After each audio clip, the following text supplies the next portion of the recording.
मधुर opticians latest फॅशनच्या चष्म्याच्या frames आणि branded goggles, Ashoknagar road, Satpur, Nashik. आपण पाहतात सार्थक न्यूज. नगरसेवक समाधान देवरे व शिष्टमंडळाने घेतली महावितरणचे अधिकारी गणेश रिचवाल यांची भेट. प्रभाग क्रमांक 10 मधील संदीपनगर, सावरकरनगर, अशोकनगर, जाधव संकुलसह आजूबाजूच्या परिसरामध्ये नियमित लाईट जात आहे. या संदर्भात प्रभाग क्रमांक 10 चे कर्तृत्ववान कार्यक्षम नगरसेवक समाधान देवरे, सामाजिक कार्यकर्ते विलास मौले, अरुण मौले, दगडूशेठ पगारे यांनी महावितरणचे अधिकारी गणेश रिचवाल यांची भेट घेतली. यावेळी त्यांनी लाईट जाण्याबाबतची समस्या अधिकाऱ्यांना सांगितले. अधिकाऱ्यांशी चर्चा करून प्रश्न लवकरात लवकर सोडवण्यात येईल असे आश्वासन अधिकाऱ्यांनी नगरसेवकांना दिले. नागरिकांची गैरसोय होणार नाही यासाठी महावितरणकडून येत्या काळात अनेक उपाययोजना करण्यात येत आहे असेही गणेश रिचवाल यांनी सांगितले. तर आता ही प्राथमिक चर्चा करण्यात आली असून अधिकाऱ्यांनी हा प्रश्न लवकरात लवकर न सोडविल्यास आंदोलन छेडण्यात येईल असा इशारा नगरसेवक समाधान देवरे यांनी दिला आहे. मौल्यवान परिसर तसेच सावरकर नगर व जाधव संकुल परिसरातील नागरिकांची खूप दिवसापासून कंप्लेंट होती की सारखं लाईटाचा ब्रेकडाऊन होतो आणि लाईट जाते. थोडा जरी पाऊस आला तर लाईट जात होती. म्हणून आम्ही आज विलास नाना असतील, मौली साहेब असतील, पगारे साहेब असतील, आम्ही ठरवले की सकाळी आज आम्ही रिचवाल साहेबांची भेट घेतली की आमच्याकडे नक्की आम्ही ग्रामीण भागात राहतो का शहरी भागात राहतो हे आम्हाला काही कळत नाही बुवा, लाईट का जाते. त्यांना आम्हाला जी शंका होती की बुवा तिथला जी काही पॉवर दिलेली आहे MSEBची ती ग्रामीण भागाची आहे का काय बुवा. आता ग्रामीण भागातसुद्धा लोड शेडिंग राहिलेली नाही तरी आमची लाईट का एवढी जाते. तेव्हा त्यांनी आम्हाला आत्ता सविस्तर उत्तर दिलं.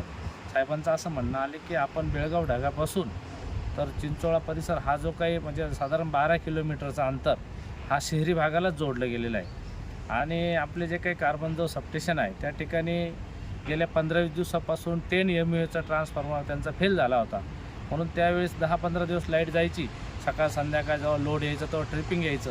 तेव्हा त्यांनी मला इंटिमेशन दिलं होतं की भाऊ थोडे दिवस त्रास होणार आहे ट्रान्सफॉर्मर रिपेअर होईपर्यंत. कारण त्यांनी जो लोड दिला होता तो बेळगाव ढगाचं जे सबस्टेशन आहे तिथून त्यांनी आपल्याला लोड दिला होता अशोकनगरला.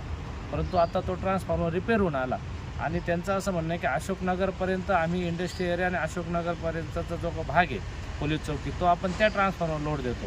पण त्याची फुल लोड कॅपॅसिटी मेंटेनन्स केल्यामुळे देऊ शकत नाही. परंतु ज्या ट्रान्सफॉर्मर आपण देतो आहे बेळगाव ढगात तो ग्रामीण भागात जरी असला पण तो शहरी भागाला जोडला गेला आहे. परंतु आम्ही त्यांना विनंती केली की आमची पॉवर जी जाते तुम्ही शहरी भाग फक्त म्हणायला म्हणता का, पण तो ग्रामीणसारखी पॉवर आहे. पण त्यांनी आम्हाला आश्वासित केले की एक 10-15 दिवसामध्ये त्यांचे जे काही आपले आणि आम्ही दुसरी एक समस्या सांगितली होती की जे काही आमच्या भागामध्ये जे ट्रान्सफॉर्मर आहे अक्षरशः पाथडी फाट्याचा प्रभाग असेल, 31 असेल, 30 असेल, शिडको असेल, इथं संपूर्ण ट्रान्सफॉर्मरला बॅरिकेटिंग केले गेले. म्हणजे धोक्यापासून जे काही ॲक्सिडेंट होणार आहे इलेक्ट्रिकलपासून ते धोके सगळे त्यांनी सावध झाले. मी त्यांना तेच विनंती केली की माझ्या भागामध्ये का नाही. तर त्यांनी आश्वासित केले की ह्या 10 दिवसामध्ये अशोकनगर परिसरातील सगळेच जे काही ट्रान्सफॉर्मर असतील धोकादायक ट्रान्सफॉर्मरला ते गार्डिंग करून द्यायचं त्यांनी आश्वासित केलं. आणि जी पॉवर जाते त्याचंसुद्धा ब्रेकडाऊन मी नक्कीच कमीत कमी ब्रेकडाऊन येईल असं त्यांनी त्यांच्या वायरमनला आदेशित केलं आहे. आणि फेन्सिंग करून द्यायचं सांगितलं. म्हणून आम्ही निवेदन न देता त्यांच्याशी जे काही आम्ही तोंडी जी काही भाषेत बोललो त्यांनी आश्वासित केल्यामुळे आज निवेदन दिलं नाही. परंतु त्यांना सांगितलं या 15 दिवसात गार्डिंग नाही झालं तर आम्ही रितसर एक निवेदन देऊन नंतर नक्कीच आम्ही आंदोलन छेडणार आहे. आत्ताच माननीय नगरसेवक समाधान देवरे यांनी माझी भेट घेतली कार्यालयात. त्यांनी त्या मौल्य हॉल वगैरे परिसर त्याबद्दलचे त्या विजेची लपंडा वगैरे त्याबद्दल त्यांची तक्रार मांडली. मला या माध्यमातूनच आपल्याला सांगायचं आहे की आता पावसाळ्यापूर्वी आपण जे काही मेंटेनन्सचे कामं करतो तर त्यासाठी आपण प्रत्येक ठिकाणी ट्री ट्रिमिंग करणे, नवीन ABCs बसवणे आणि त्यामुळे आपला भविष्यात होणारा ब्रेकडाऊनचं प्रमाण हे कमी होईल. म्हणून आपण ते सध्या जो वीजपुरवठा जो खंडित होतो आहे तात्पुरत्या स्वरूपात, तर त्यामुळे ते प्रमाण त्याचं आहे मी मान्य करतो. परंतु हे देखभाल दुरुस्तीचे कामे जर नाही केली तर भविष्यात आपल्याला याचा वीज पुरवठा खंडित होण्याचं प्रमाण वाढू शकते. म्हणून मी कृपया जनतेला आवाहन करतो की आम्ही महावितरण जी आता काही पावसाळ्यापूर्वीचे जे काही आम्ही नियोजन करतो आहे त्याला पूर्ण सहकार्य करावे ही माझ्याकडनं तुम्हाला विनंती राहील. उल्हास नाना मोड यांचा फोन आला मला की आपल्याला MSCमध्ये जायचं आहे.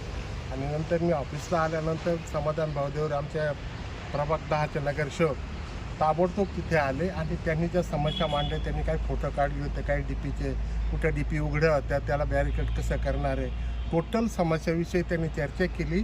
आणि त्या चर्चेचं समाधान साहेबांनी, आपल्या रिजवान साहेबांनी त्यांना दिलं. आम्ही पण बरोबर होतो. त्यांनी 15 दिवसात सर्व करून घेण्याची कबूल केलेली आहे आणि असे आदेश पण त्यांनी वायरमॅनला दिलेले.